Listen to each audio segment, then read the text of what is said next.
Thank you to the panelists, Washington Informer, and also Issue Spotlight for helping us host this event. Vote for Your Future Town Hall. This is a very amazing event. The fact is our future's on the ballot, right? We got women's rights on the ballot, Supreme Court on the ballot, social justice on the ballot. So we really wanted to have this conversation, hear from y'all, hear younger people, their perspective and how, politics is affecting them. We hope today that you can dispel some disinformation, and that you can fact check for yourself. So it's really amazing for y'all to be here. I'm excited. Hope we're all excited. And I'll pass it over to, and then also, I'm Dane Steele. I'm co-president of HU Calls Democrats. So I'm pass over to Mark. Okay, cool. What's up, everybody? My name is DeMarco Rush. I'm with the Washington Informer, and welcome to the Washington Informer Vote Your Future Town Hall. Now, I'm sorry for my voice. I was at a concert this weekend, so it's a little rusty, but we're gonna do the best we can. The Washington Informer was founded on October 16th, 1964 by Dr. Calvin Rolark. And under the current leadership of our publisher, Miss Denise Rolark Barnes, we look forward to many, many more years of being a trusted news source in the community.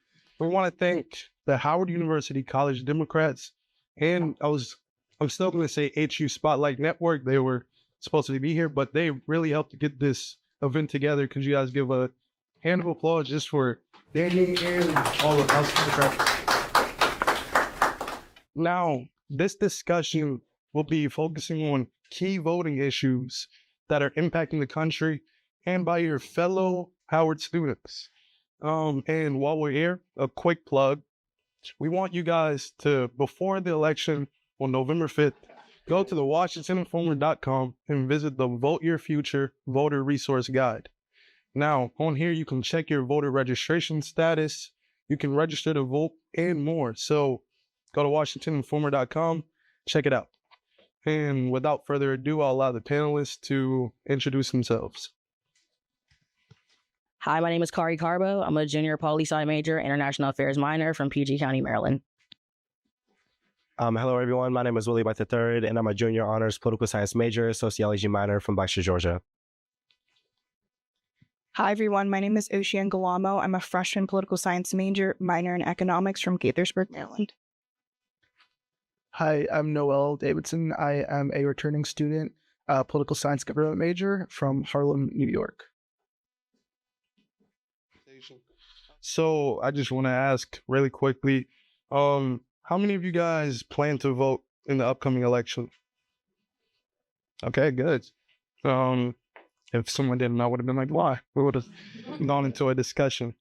I want you guys to start the conversation, and we're going to start about the economy. So according to the Pew Research Center, nearly 8 in 10 registered voters say the economy is the biggest issue that they have. How is the economy going to affect your vote with things like inflation rising? Now, it has come down, but it's still been a problem. So I'm going to pass it to you guys. How's that going to affect your vote?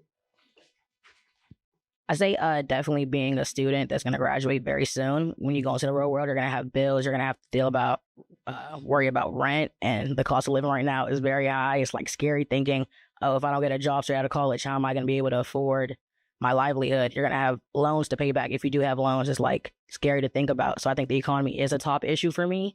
I definitely want to say when I graduate, I want to have a job. I want to be able to live in a country where I can't get my own apartment, have to move out, live with my parents till I'm 30. That's wild. I don't want to do that. So I feel like the economy is probably one of my top 2 issues coming out of college, because I want to live in a country that's affordable, that I could build a future, have a home, be able to buy my own car, pay all my loans with no problem, get a second degree if I want to go after that. So yeah. She really hit everything. Like, I'm on the same level of the economy is one of the biggest issues that I have, because it affects every part of my life. It affects the way that I receive education. It affects the way that I live. It affects the way that I eat. So obviously, the economy is going to be a very big voting issue that I'm going to be thinking about when I do vote for a candidate that best represents who I think will benefit the Americans the most. Yeah, she really had everything else, so I can't add anything to that. I don't know what to say. So,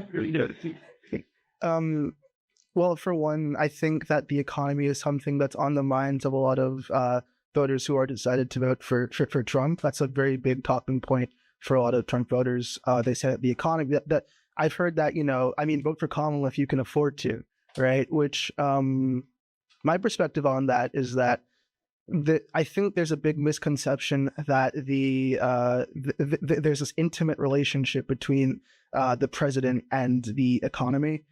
Not to say that the person who is the commander-in-chief, who is the chief legislator, can't do things to respond to the world and to respond to world events. But, the president doesn't set the interest rates, right? The president isn't in charge of like international markets, which have such a huge impact on how much your groceries are, right? So I think that's one thing. And I think that's something that if people really understood that better, you look at the economy under Trump, under Biden, there was a COVID shakeup, but the policies and the interest rates and the unemployment levels, they're pretty comparable.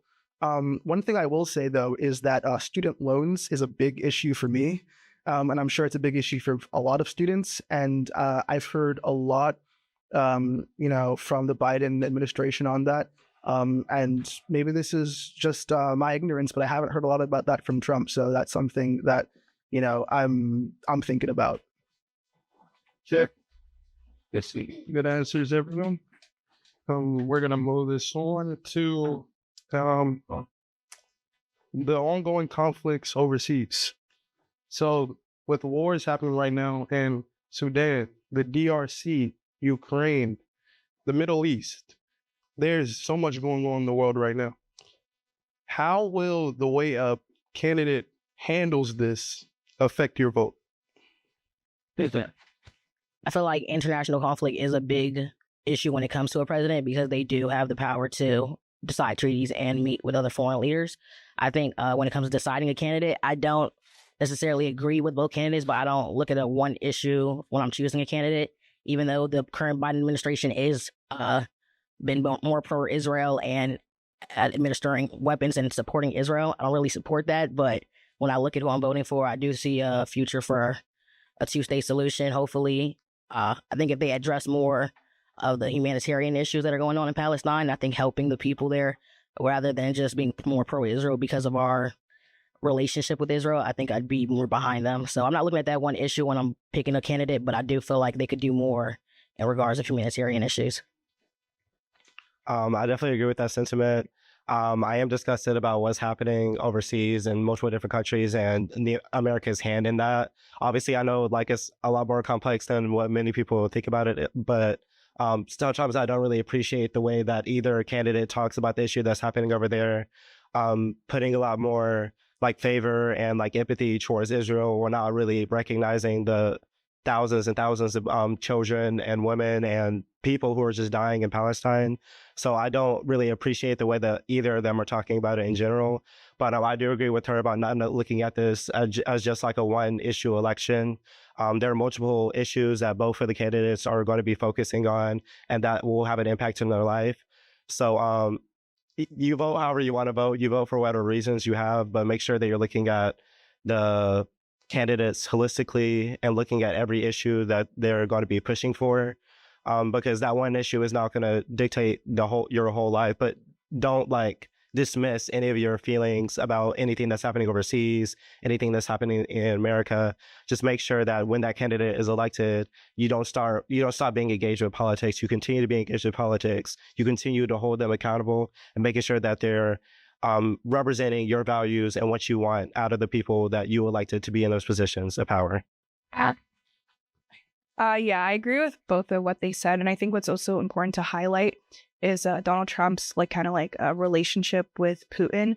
I think that it's important to acknowledge that one candidate is prioritizing special interest in a foreign country that doesn't really like the U.S. So I think that's important to know in voting.